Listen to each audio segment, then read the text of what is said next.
Unleash your ethical influence potential and become an entrepreneurial force as expert Brian Ahearn challenges the world of manipulation and empowers business leaders like you to enhance their persuasion skills for unparalleled success.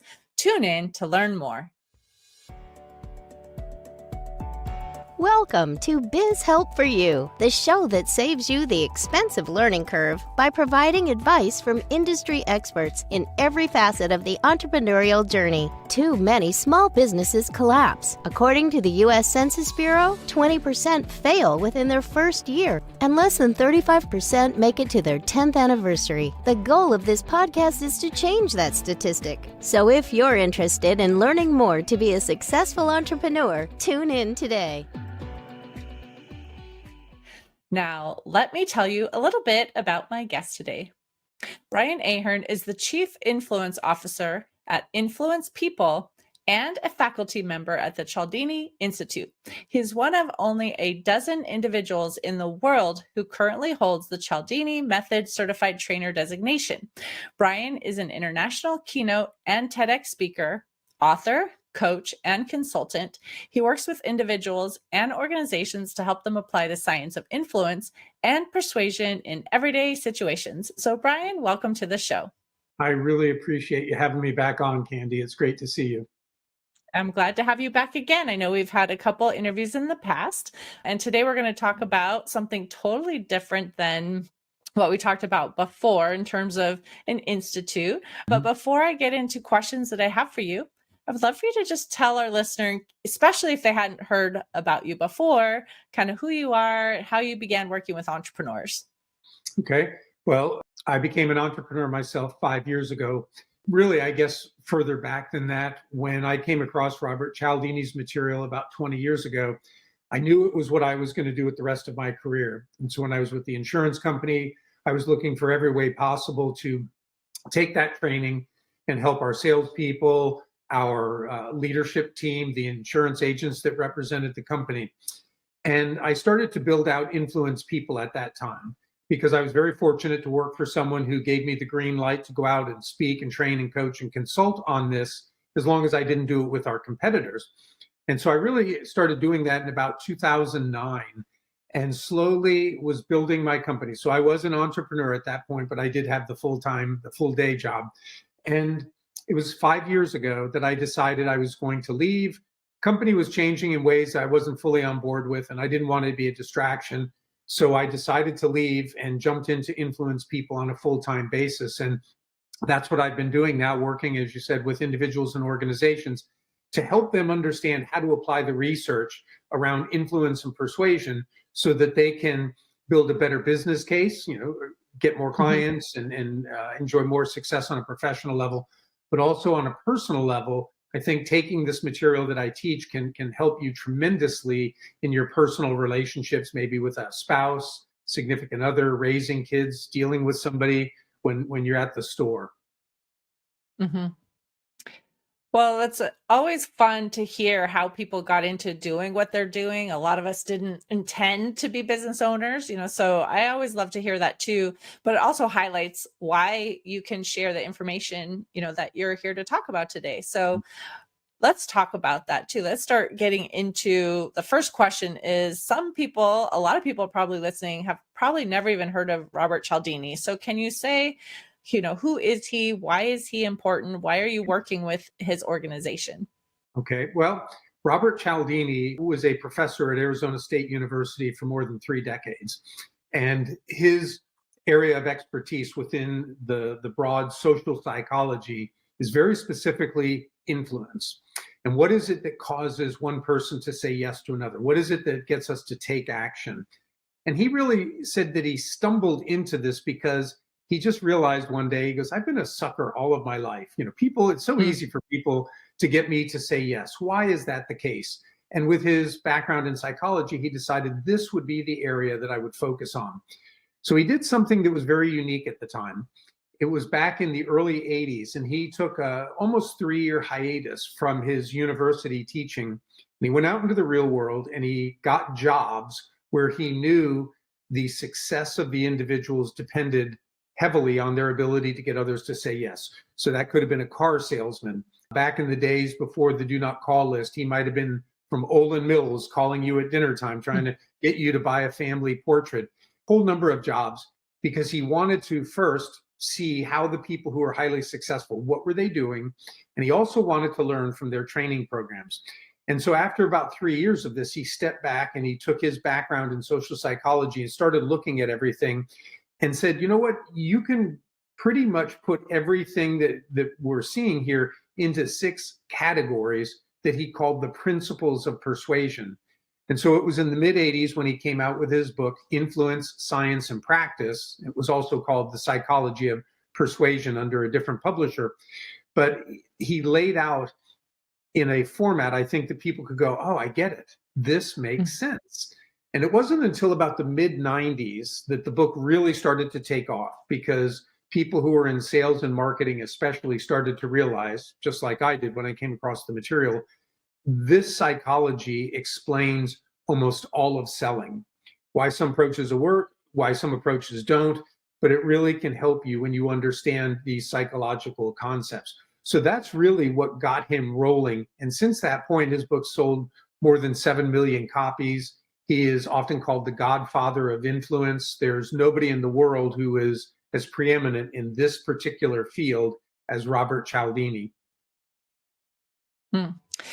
Interesting to hear that he gave up this, teaching position to actually go in and do these things and get that real world experience and see how it impacts the positions, and then put that into a training type resource for those who are needing to be successful in that area. And even those of us who don't feel that we're in sales, right? We do have people, whether it's we're parents and we have our children we want to influence, or whatever that situation is, there's always something in our own lives that we need to have influence in as well. So I'm sure this is even more broad than just in business. But how did you then decide to get connected with him personally? Well, it was a series of events actually that led to that. So it was probably, I think, the year 2002 or maybe early 2003. A coworker was going through her master's program at the Ohio State University, and she gave a videotape of Robert Cialdini to my boss and I. He had been speaking at Stanford. They played this video during the class, so she got a hold of it. And she gave it to us, and she said, I think you guys will really like this. And so when I watched the video, 3 things jumped out. My first was, wow, this explains selling. I mean, I clearly understood that. The second thing was everything he talked about was research-based. This was not about motivational hype. This was not just, here's how I've been successful. It was empirical data. And the third thing that really stood out was his stance on ethics. He was very clear about non-manipulative ways to get people to say yes and to move them to action. So I was using the video around the company, and I would do some training. After we watched it, we would talk about the concepts. And because it was such a good resource, I signed up for Stanford's marketing, and we ended up buying several other videos. But one day, one of their marketing flyers came across my desk, and as I flipped through it, boom, there's his picture. Bold letters right at the top, bestseller, and right underneath it in bold letters, call it influence, persuasion, or even manipulation. And I just remember thinking, I cannot believe that they actually use the word manipulation, because he's so clear about non-manipulative ways to do things. Now, here's the thing that's interesting. Something in me, I'll say the moral part of me, felt it needed to be addressed. So I emailed Stanford, and I basically said, I don't know anybody who wants to be manipulated, and I don't know anybody who is looking to become a good manipulator.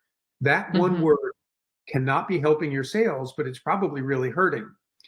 I never heard from Stanford, but sometime later, my phone rang at work, and it was a representative of Robert Cialdini's office. And after she introduced herself, she said, I'm calling on behalf of Dr. Chaldini to personally thank you. Your email to Stanford has caused them to change all of the marketing of our resource. And I was like, wow, this is really cool. So we had a nice conversation. And before we hung up, she said, if your company is ever looking for a guest speaker, Dr. Cialdini travels the world to talk about this. And as fate would have it, Candy, I said, you know what? I sit next to the woman who plans our events and books our speakers. Would you like to talk with her? And so I made the call transfer. And lo and behold, in the summer of 2004, Dr. Chaldini was in Columbus, Ohio several times, addressed the insurance agents that represented our company. And during that time, I went through his training and then stayed on my boss for 3 years until he finally gave me the green light to go and get certified. So that was my connection to him. And I often think, Candy, my life would be so different if I hadn't felt the need to address that and send the email to Stanford, because I probably never would have been certified. It would have changed the course of how I was dealing with my career. I probably wouldn't be an entrepreneur now for the last 5 years because I wouldn't even likely have come across his information. Mm-hmm. Well, and I'm sure they appreciate your feedback too, because to me, too, that word manipulation, I really dislike it. And a lot of us feel that that is how a lot of salespeople are, right? And that's why we don't want to have to Right. interact with people. That's why, the car salesman has that bad reputation, right? Because you're going to go, they're going to sell you, and I think it's important for us to understand like what influence really is, and it doesn't have to be pushy and manipulative and all of that too. So I'm sure they appreciated your feedback too, and they could change the marketing and have more people see the material and be open to it. So they also didn't feel, if they're salespeople, I don't want to be manipulative, so I don't think that's the right thing for me, right? Right. So I would love for you then to just touch on, though, why is the skill of influence so important? And, how can we have that without feeling like we are being manipulative? Well, I think the first thing people need to recognize is influence is not a dirty word. It's not the same as manipulation. And Hmm. sometimes people will conflate that, but that's wrong. We can influence people in very positive ways that are for their benefit and not just for our benefit. And the reality is, Candy, we are influencing people every day of our lives. I Hmm. usually say from the stage, from womb to tomb, because the Hmm. moment that a baby comes into the world, that baby has needs and it can't verbally express it, but it cries. And mom or dad have to figure out, how do I satisfy the needs? And then we learn language and we learn other things, and we start to understand what it takes for us to get someone to say yes and to do whatever it is that we may need them to do. What So the reality is we're using it every single day for the entirety of our lives. So why not understand how to do it well by looking at what the research says and then learning how to work that into our conversations in natural ways. But the key is, we are not just looking to get our own needs met. Now the baby just needed their needs met, but we are also trying to help others get their needs met. And so when we're in Hmm. a business situation, and if I can genuinely help you run a better business or meet your needs, and you benefit from that, and it's okay that I benefit from it too. That's transaction, that's doing business.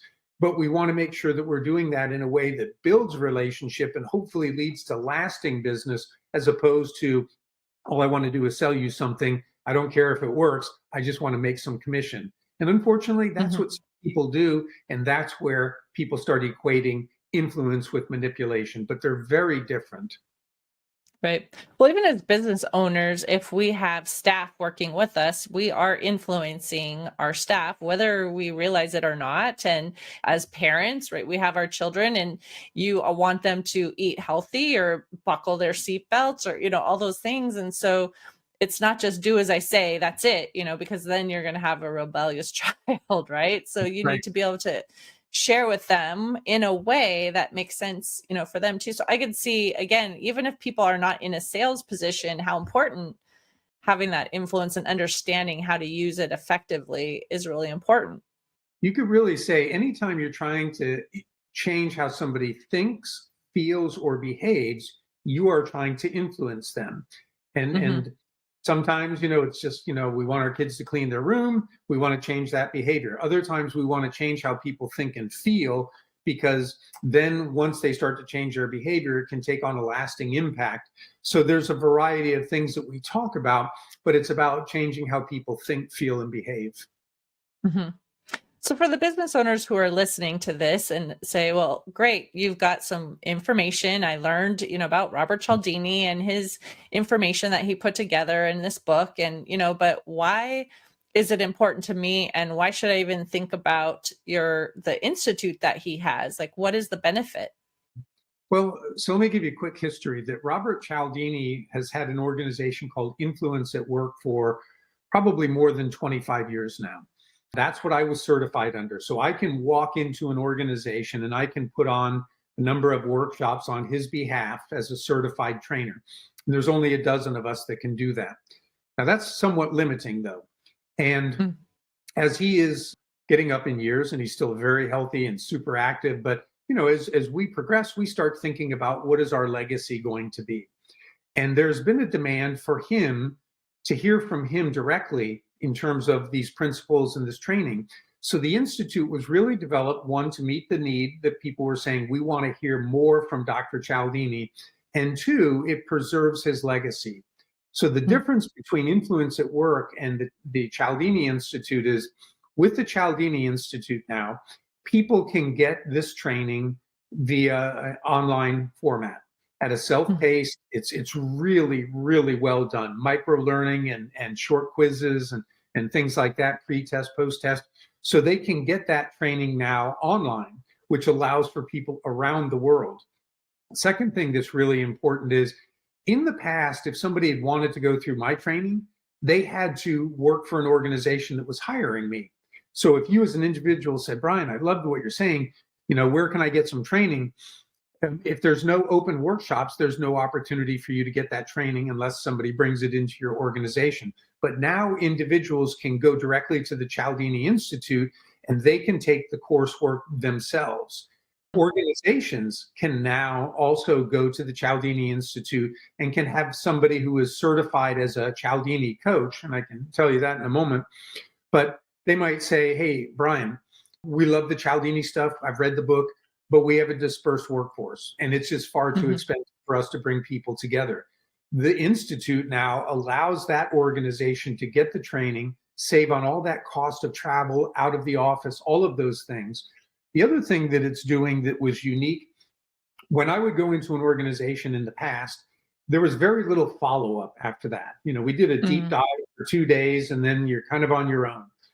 With the Institute now, when an organization goes through the training, not only do they get the 12 hours of online training, but they get 8 hours of group coaching, where that dozen or so associates who went through the workshop will meet on a periodic basis. And from a certified coach like myself, they will get follow-up. So now you've expanded that to 20 hours. And then they also get 6 opportunities throughout the next 12 months to participate in online live events where Dr. Cialdini or another faculty member is sharing on a particular topic, and then there's Q&A. So all told, now they get 26 hours of training, where in the past they probably had like 12 to 14 hours of training. So between the volume of training and follow-up, the self-paced, not having to travel, there's just this unique opportunity now for people around the world to participate in a way that they could not have in the past. So if an organization wants to have some of their staff, participate in this, and you said it's, self-paced, and they have these group, get-togethers virtually, is there still like a deadline, like this needs to be done within 6 months, a year? How does that work so that they still can all participate in the group and know what's going on and have learned, the basic principles of the training? Yeah, that's always worked out directly with the organization, depending on what their schedule is. But ideally, Candy, it would be that they would go through particular parts of the workshop. And there are logical stopping points to have the 8 follow-up sessions. So if I can wave a wand, what I would tell an organization is, if you sign up and you've got, a dozen or so employees that are going to go through this training, you're going to want to, set the agenda for them to say like, hey, this week you need to sit down and go through the intro part, which is maybe an hour and a half. And then the following week, maybe on a Monday morning, the 12 of us get together and we begin to talk about it and what are its implications for that organization, and then just kind of set the agenda as going almost on a weekly basis. That would generally allow an organization to get through the training in 8 weeks, so over the course of 2 months.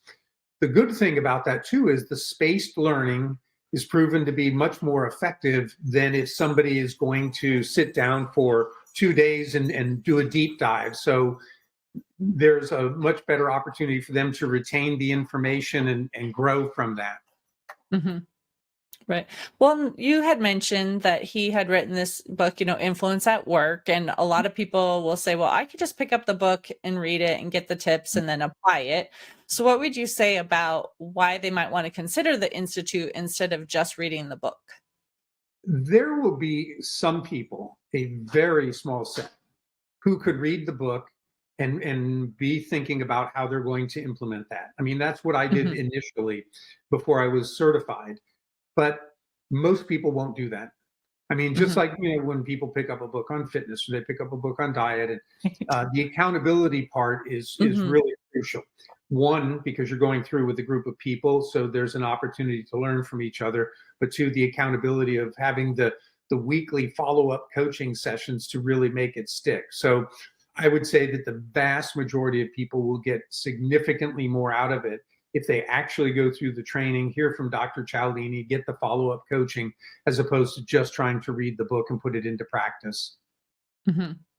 I agree. While you were talking about that too, I was thinking accountability is what popped in my head. And then you mentioned that too. And I think that's so true is because we can have the best intentions, especially if we're the business owner and we're thinking like we're going to get to it because then we have, 25 things on our plate that we have to accomplish. And if Mhm. we want our team to also be able to take this information and apply it, we're not going to probably be the best person to help them with that. So having that accountability and someone else who can come in with the experience and teaching them, I think, is valuable. But is there a type of industry too that you find maybe benefits more than this? I mean, we all, like you said, want to have influence, but are there some that you think are better fit for this, or is it across the board? It really is across the board. But what I will say is generally people who are in sales get it the fastest because they recognize so clearly that their ability to succeed rests on their ability to get people to say yes.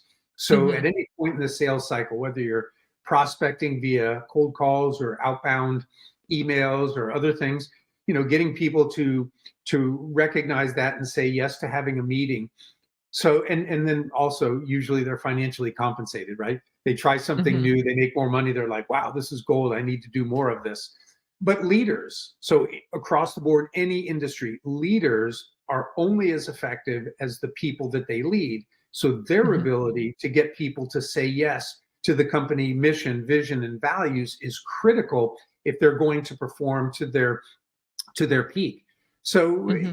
my background is insurance, and that's really where I focus almost all of my marketing efforts because the insurance industry is pretty big, and that can keep me busy for a long, long time.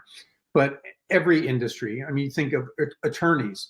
Attorneys need to get opposing counsel to say yes. They need to get judges, juries. They need to get their own clients to say yes. So Hmm. it's really a critical skill, I believe, for anybody to have professional success. Hmm. Well, and I was thinking while you were talking about this too, I mean, our own children, as they're growing up, probably need to learn some of these skills as well, especially if they want to go into a field where they need to be successful at sales too. So, is there like an age where you say, well, it's a little too young at this age, but, maybe if you're 15, it's still okay? I mean, you know what I'm saying? Like, what's a good age, maybe if we're thinking about our own children, that it would be a perfect time to have them participate? I don't think you can ever start too young in teaching your children good things. Now, they may not get them, but through the Hmm. repetition of hearing, then all of a sudden it starts to click. One example would be reciprocity, right? If I do something kind for you, you feel a natural obligation to want to do something in return for me. So Hmm. teaching your children, we always talk about sharing, right? But if you teach your children to share, but tag it with, you know what, Abigail, which that's my daughter Abigail, if you share your toy with Caleb, it's very likely that Caleb will share his toys with you when you want to play with Hmm. him. You want to play with his toys, right? And she can say yes. And so I'm really teaching her reciprocity at that point. As she gets Hmm. older, I can layer in a little more nuance and things to where she really starts to understand deeply why people feel this obligation to respond. Right. Another one that's so simple to teach children about the principle of liking. We all know that it's easier for people to say yes to us if they know us and like us. But really, the Hmm. key that, Candy, is that I come to know and like you. And so by teaching our children that, it's not about you getting people to like you. It's about you being the person who shows interest and likes those other kids. That's how you Mhm. get friends. And everybody wants friends as they're growing up. So I think there's an opportunity from a very young age to start injecting some of these and just reinforcing them as they grow up. Mhm. Right. And like I was saying earlier, as parents, we are definitely showing them or influencing them. But I like what you're saying too, because originally I was thinking like somebody maybe even taking this class like at your institute. But like you're saying too, you could be explaining to them even as a young child, like, well, do you like it when this person does that to you? Well, so does that mean you think they like, when you do it to them, and like helping them even understand a little bit of what's happening. I guess just really starting to correlate things together. And then maybe that's starting to build their influence over time too, as they're growing up and understanding, oh, I want this person to do this. So I need to, be kind and Right. ask and say please or thank you or, all those kinds of things too. So I think you're right. Just talking about training, influencing the younger children is Yeah. possible. But yeah, But that's what I was originally thinking, like, oh, if we need to understand as, teenagers or young adults, like what it takes to be successful in a job or something like that too. But thanks for explaining that in a little more detail. well, the one thing I would say about that, Candy, is like I think most parents probably teach their kids like, Billy, don't hit Joey, or Joey might hit you, right? And we don't want to Mhm, be hit. But it's more about teaching them what can they do proactively. You know, mhm, again, to be kind, to share, to do these things, and to start to get a sense that, wow, when I am kind to people, generally people are kind back to me. When I share, generally, not everybody, but generally mhm, people are willing to share. And so I think as children grasp that as a way of living, it becomes easier for them to make friends, to have influence with others, and things in a career, maybe whether they're a salesperson or a leader, because they've built this foundation, even though they might not have realized it at the time, they have built a foundation on understanding how to ethically influence people. mhm. Right. Well, and as the leaders of our companies, then too, I think the word proactive stood out to me too. And what can we do proactively as well for our own staff that can show them, number one, we care and we want them to be successful as well, but also being able to influence how well they're going to do in their position, right? To be successful as well, too. So I really like what you said about being proactive. Yeah. We always talk about whatever we want from somebody, we should be the first to give. If we want Hmm. trust, if we want cooperation, if we want friendliness in interactions, whatever it is, we have to display that. And people very naturally start doing that in response. I mean, think Hmm. about how many times if somebody does something as simple as smile at you, you tend to smile back. If they wave at you, you Hmm. tend to wave back. We don't even have to think about it. It's very reflexive. So put out into the world what you want, and you tend to get that back. Hmm. Perfect. Well, I know this has been an interesting topic to go over as well too, and I would love for you to share an offer, that you have with our listeners, and if they have more questions, they want to connect with you, how can they reach you? Well, certainly they can reach me through LinkedIn. And if you don't put a message about, I heard John Candy's show, guaranteed you're going to hear back from me. How did you find me? My website, which is influencepeople.biz. And again, there are ways to contact me there, my email, phone number. What I would offer to anybody who is interested in this, if what you're hearing is piquing some interest, you're like, hey, I really think I might want to do this. I would be happy to talk to you about the details of this. An individual who would go through as just an individual on this program would receive 1 hour of coaching from me directly afterwards. If we have a group, as I mentioned, then the 10, 12 people, whatever it is that go through, they receive the 8 hours of coaching. But one thing that we didn't touch on that I want to quickly say is if Mhm, people go through this and they're as intrigued by it as I was 20 years ago, the Institute now also will certify people as coaches. So mhm, somebody who's listening to this might say, this stuff sounds really interesting, and I would love to learn more and find out about the coaching. I would be happy to talk to you about what that entails. But bottom line, it would allow you to be like me, to go to an organization and say, I've got this training, this offering, and I can put you through this and coach your team through it. So you could become an entrepreneur in your own right, just like I did all those years ago, because there is a real desire to spread this message around the world in a way that when it was just a dozen of us who were the certified trainers, we just were not able to do so. So if they reach out to me, I would be happy to jump on an exploratory call and share more information about this to see if there's some genuine interest on their part. Perfect. That sounds like a great opportunity for someone who does find this very interesting and maybe has been wondering, what should I be doing? I want to find that right thing for me. So hopefully someone's listening now that does think that this is a great opportunity and can reach out to you as well. But I just want to say thank you so much for being a guest on my show again. I really appreciate it. I had a fun time on this conversation and learning a little bit more. I think we talked briefly about it in prior episodes, but learning a little bit more about this method and the institute and how it can help us as business owners be able to influence people without feeling that manipulation. So thank you so much. Well, I really appreciate you having me back on to share with your audience about the Chaldini Institute, because it's new, it's exciting, and I really think it's going to make a big impact for those who go through it. So thank you for allowing me to come back on. Thank you, listeners, for tuning in today. I hope you found this topic interesting and enjoyed the informative discussion. Would you please share my show with those you know and leave a review on your favorite podcast platform? I'd really appreciate your support. If you have any additional questions or comments, be sure to reach out to my guest at any of the links that they shared, or you could send me a message at media@abandp.com. I hope you can join me for my next interview. And remember, you can connect with me on Twitter, Facebook, and LinkedIn. And my website is abandp.com. This episode is sponsored by Affordable Bookkeeping and Payroll Services. If you are overwhelmed trying to handle the financial aspects of your business, ABP is here to help.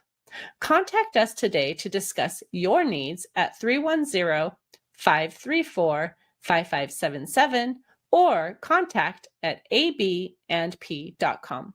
My team and I are eager to assist you. Until next time, have a great day. Thank you for listening to Biz Help for You. Please join your host, Candy Messer, again next time. Have a terrific day.